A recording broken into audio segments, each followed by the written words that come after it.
নমস্কার, সন্ময় স্পিক্স থেকে বলছি। সন্ময় বন্দ্যোপাধ্যায়। একটা সরকারের সদিচ্ছা থাকলে কি হয়, মসজিদের কাছে পৌঁছে গেল কাজ, সেকেন্ড রানওয়ে। সেই সেকেন্ড রানওয়ের অ্যাপ্রোচ রোড এক্সটেনশন করার ক্ষেত্রে অন্তরায় ছিল নির্দিষ্ট একটি মসজিদ, এবং এই পরিবর্তনের সরকার আসার পর মসজিদ কর্তৃপক্ষ বা তাদের যারা নিয়ন্ত্রক তাদের সঙ্গে সরকারি তরফ থেকে সম্ভবত, বলছি এই কারণে যে নির্দিষ্ট খবর আমার হাতে নেই, কিন্তু কথা চালাচালি শুরু হয়েছিল, এমনই মিডিয়াতে রিপোর্ট হয়েছিল।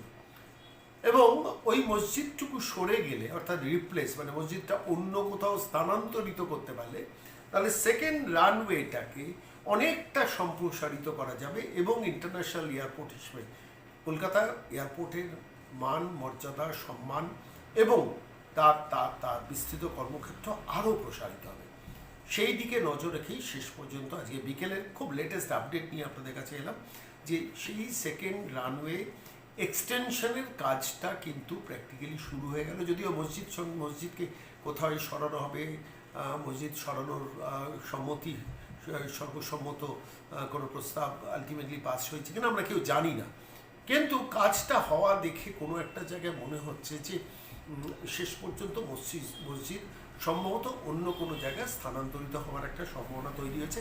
আমি এই রিপোর্টটা আপনাদের কাছে পেশ করছি এই মুহূর্তে। আপনারা ভিডিওটা আমি আপনাদের কাছে দেখাবো। নিউজ 18-এর তরফ থেকে ভিডিওটা সম্প্রচারিত হয়েছে এবং ধন্যবাদ নিউজ 18 কর্তৃপক্ষকে প্রথম এই খবরটা দেওয়ার জন্য। আমার মনে হলো খুব ইম্পর্টেন্ট খবর, তার কারণ যেখানে মানে যেখানে দ্বিতীয় রানওয়েটা শেষ হয়েছে সেখান থেকে মাত্র 165 মিটার দূরে যে মসজিদ আছে সে মসজিদ বলা হয় বাঁকড়া মসজিদ।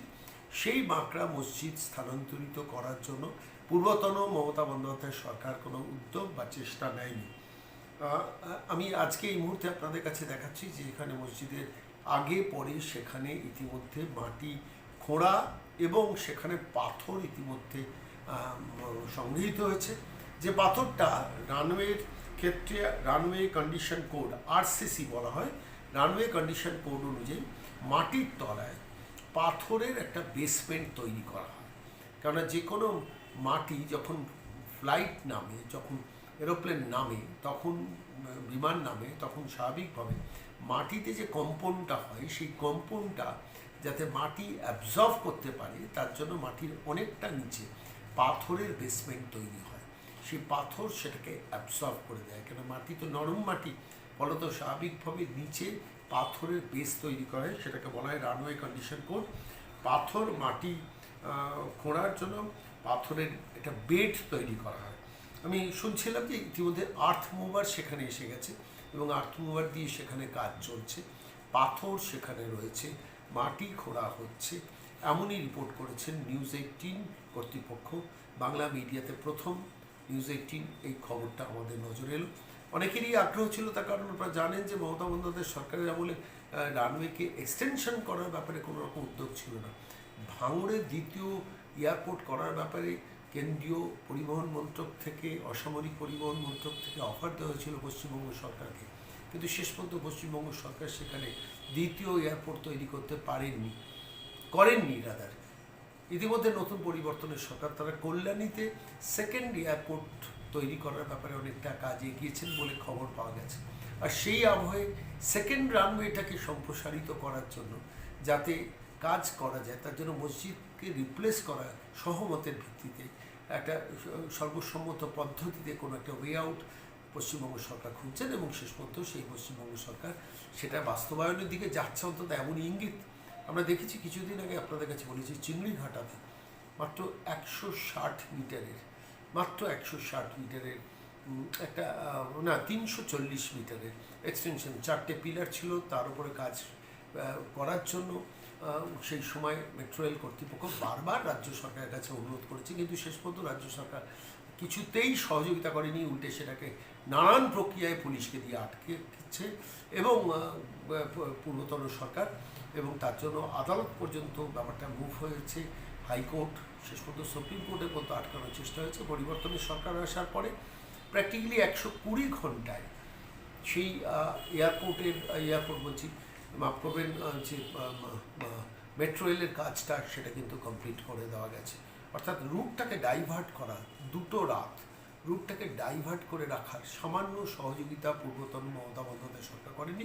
উল্টে কলকাতা হাইকোর্টে গিয়ে সেটাকে আটকানোর নানান প্রক্রিয়া, যখন মেট্রো রেল কর্তৃপক্ষ কলকাতা হাইকোর্ট জনস্বার্থ মামলা হয়েছে, সেখানে গিয়ে রাজ্য সরকারের তরফ থেকে নানান অজুহাত তৈরি করা হয়েছিল।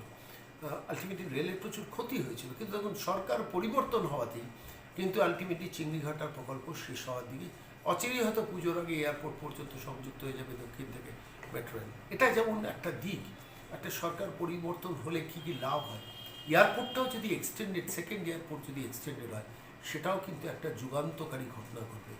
আমি আজকের এই রিপোর্টটা যখন পেশ করছি, আপনারা সেই মুহূর্তে দেখছেন যে নিউজ 18 সেটা সম্প্রচার করেছে।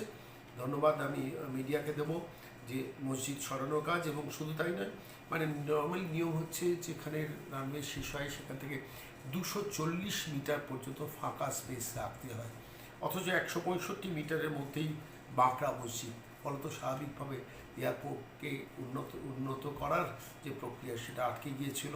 নতুন সরকার, পরিবর্তনের সরকার, শুভেন্দু অধিকারী রাজ্যের মুখ্যমন্ত্রী, তাকে ধন্যবাদ।